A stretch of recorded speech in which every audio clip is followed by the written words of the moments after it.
का त्रिकोणमितीय अनुपात मैथ का चैप्टर है। एक त्रिकोणमितीय अनुपात के बारे में हम लोग समझेंगे। सबसे पहले देखिए, त्रिकोणमिति के लिए एक समकोण त्रिभुज की जरूरत होती है। क्या होती है? समकोण त्रिभुज की जरूरत होती है। तो सबसे पहले हम लोग जानेंगे कि समकोण त्रिभुज क्या होता है। समकोण त्रिभुज का मतलब क्या हुआ? समकोण त्रिभुज, इसका मतलब है जिसका या जिस त्रिभुज का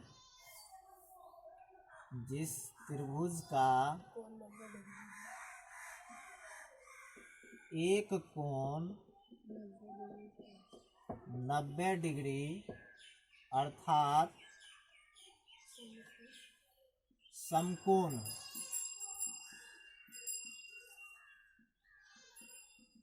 यानी कि ये जो आपको त्रिभुज दिख रहा है इसमें इसका क्या है? एक कोण समकोण है और बाकी ये दो कोण जो है ये क्या है? न्यून कोण। अब हम लोग आगे देखेंगे कि अब त्रिकोणमितीय अनुपात में ये समकोण त्रिभुज से कैसे हम लोग इसका रिलेशन स्थापित करेंगे। तो सबसे पहले एक त्रिभुज का नाम दे दीजिए ए बी और सी। तो ए बी सी हो गया। अब इसमें क्या है, यदि हमको कोण ए के लिए त्रिकोणमितीय अनुपात निकालना है, किसी के लिए कोण ए के लिए त्रिकोणमितीय अनुपात,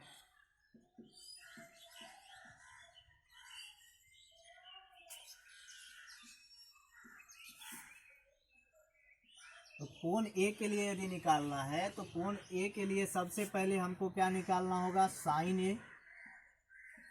तो साइन ए क्या होगा? सबसे पहले हम इस कोण के सामने की भुजा देखेंगे, जिसको हम लोग सम्मुख भुजा के नाम से जानते थे। इस कोण की सामने की भुजा ये क्या हो गई? सम्मुख भुजा। इसको हम लोग क्या कहेंगे? सम्मुख भुजा। यदि हम लोग यहाँ पे खड़े होते हैं, मान लीजिए यहाँ खड़े हैं, तो यहाँ से सामने हम इस भुजा को देखेंगे तो ये क्या कहलाएगा? सम्मुख भुजा। और जो इस कोण के साथ जुड़ी हुई भुजा है इसको हम लोग कहते हैं संलग्न भुजा। क्या कहते हैं? संलग्न भुजा। तो ये हो गई आपको सम्मुख भुजा और संलग्न भुजा। अब कोण ए के लिए त्रिकोणमितीय अनुपात निकालना है तो सबसे पहले साइन ए निकालेंगे। तो साइन ए का क्या होता है? और ये जो है त्रिभुज का कर्ण, ये कभी नहीं बदलता है। त्रिभुज की जो तिरछी भुजा होती है उसको हम लोग कर्ण कहते हैं और ये कभी भी नहीं बदलता है। तो अब साइन ए के लिए यहाँ का होगा सम्मुख भुजा, कोण ए की सम्मुख भुजा बटे कर्ण। तो कोण ए की सम्मुख भुजा क्या है? कौन सी भुजा है? बीसी। कर्ण क्या है? एसी। ठीक है। उसके बाद अब देखिए यहाँ पे जो बीसी और एसी है, ये जो कोण ए के लिए हम लोग निकाले हैं, तो सम्मुख भुजा क्या होती है? इसको हम लोग लंब के नाम से जानते हैं। इसको लंब कहते हैं। इसको क्या कहते हैं? आधार कहते हैं, जो संलग्न भुजा है। और ये कर्ण हो गई। तो बीसी बटे एसी यानी कि क्या हो गया आपका? लंब बटे कर्ण। लंब बटे कर्ण हो। उसके बाद साइन ए के बाद कॉस ए निकालेंगे। कॉस ए क्या होता है? तो कोण ए की संलग्न भुजा, कोण ए की संलग्न भुजा, कोण ए की संलग्न भुजा बटे कर्ण। कोण ए की संलग्न भुजा क्या है? A B. और बटे कर्ण क्या हो गया? ए सी। यानी कि ए बी क्या है? आपका आधार है। आधार बटे कर्ण, आधार बटे कर्ण। उसके बाद आपको tan निकालना है। tan ए के लिए क्या होगा? तो tan ए बराबर होता है कोण ए की सम्मुख भुजा बटे कोण ए की संलग्न भुजा,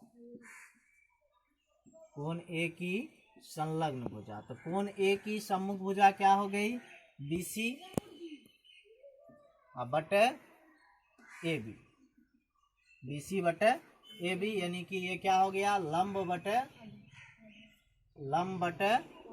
आधार। अब यदि 3 निकल गया तो अब साइन का उल्टा क्या होता है, कॉसेक। कॉसेक ए साइन का उल्टा होता है। तो साइन का उल्टा करेंगे तो ये क्या हो जाएगा, AC बटे BC, यानी कि कर्ण बटे लंब, कर्ण बटे लंब हो जाएगा। उसके बाद कॉस का उल्टा होता है सेक, सेक ए बराबर क्या हो जाएगा, AC बटे AB, यानी कि कर्ण बटे आधार। और उसके बाद कॉट निकालेंगे, कॉट ए बराबर क्या हो जाएगा, AB बटे BC, यानी कि आधार बटे लंब।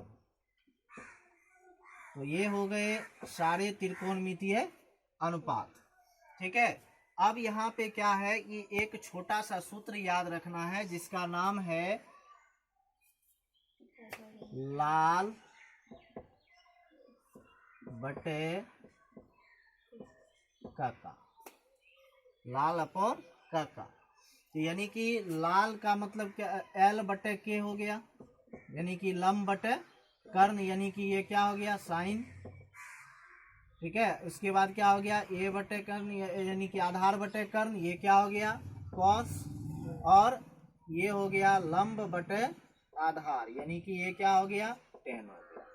तो साइन थीटा, कॉस थीटा और टेन थीटा, ये 3 चीज याद रखिए। और साइन का उल्टा क्या होता है, कॉसेक होता है। कॉस का उल्टा क्या होता है, सेक होता है। और टेन का उल्टा क्या होता है, कॉट होता है। तो जब इतना चीज ध्यान में आ जाएगा तो ऑटोमेटिक आपको जो है ये सारे अनुपात निकल जाएंगे। उसके बाद आपको जो है आगे एक सवाल ले लेते हैं, एक सवाल से हम लोग समझने की कोशिश करते हैं। चलिए अब एक सवाल लेते हैं, यदि tan A बराबर 4/3 तो कोण A के अन्य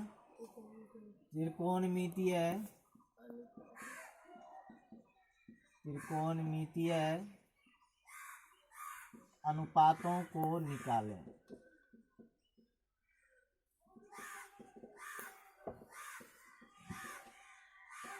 सबसे पहले हम लोग क्या करेंगे, इसके लिए एक त्रिभुज, समकोण त्रिभुज लेंगे। अब क्योंकि कोण A है तो हमारे लिए ये क्या होगा, AB और C, ये हो गया समकोण। अब यहाँ पे tan A है, क्योंकि हम लोग tan के बारे में क्या सूत्र पढ़े हैं, tan बराबर क्या होता है, लंब बटे आधार, ये चीज हम लोग पढ़ चुके हैं। तो tan बराबर लंब बटे आधार होता है। यहाँ कोण A के लिए डिनोट करना है, तो इसके लिए लंब कौन सी भुजा हो गई, सामने की भुजा, जिसको हम लोग सम्मुख भुजा कहते हैं। कोण A के लिए सामने की जो भुजा होगी वो क्या होगी, लंब होगी। और इसकी जो संलग्न भुजा है वो क्या होगी, आधार होगी। और ये क्या होगी, कर्ण। तो आपको क्या क्या मालूम है, लंब और आधार, यानी कि सवाल में आपको मालूम है tan A बराबर 4/3, यानी कि लंब और आधार आपको मालूम है। तो लंब और आधार मालूम है तो आप लंब के जगह पे 4 बैठा दीजिए और आधार के जगह पे 3 बैठा दीजिए। ठीक है, अब यहाँ पे निकालना क्या है, कर्ण। कर्ण निकालना, यानी कि पाइथागोरस प्रमेय से, पाइथागोरस प्रमेय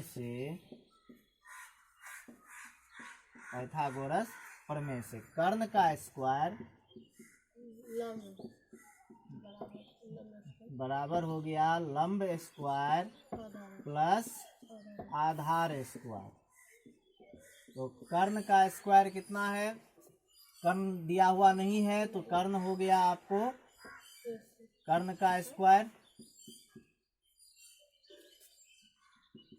लंब कितना मालूम है आपको 4 और आधार मालूम है 3, यानी कि कर्ण स्क्वायर बराबर 4 चौके 16, 3 तिया 9, यानी कि कर्ण √25 है ना, कितना निकल गया आपको 5 इकाई। ठीक, तो कर्ण आपको कितना निकल गया 5 निकल गया। अब यहाँ पे हम लोग क्या करेंगे, त्रिकोणमिति का अन्य अनुपात निकालेंगे। तो साइन ए बराबर क्या होगा, लंब बटे कर्ण, यानी कि BC बटे AC, ये कितना हो गया BC बटे AC 4/5। कॉस ए बराबर क्या हो गया AB बटे AC, होगा ना संलग्न भुजा, 3/5 AB बटे AC, ये हो गया 3/5। और tan आपको मालूम ही है, tan A बराबर कितना हो गया 4/3। इसका लिख लीजिए tan A कितना हो गया BC बटे AB, यानी कि 4/3। अब इसी के साथ इसको उल्टा कर लीजिए, कॉसेक कितना हो जाएगा, कॉसेक ए बराबर कितना हो गया, डायरेक्ट उलट दीजिए इसको 5/4। सेक ए बराबर कितना हो गया 5/3, और कॉट ए बराबर कितना हो गया 3/4। तो इस तरह से आपका जो अनुपात निकालने का होगा, तो इसी तरह से हम लोग सारे चीजों का अनुपात हम लोग निकालेंगे।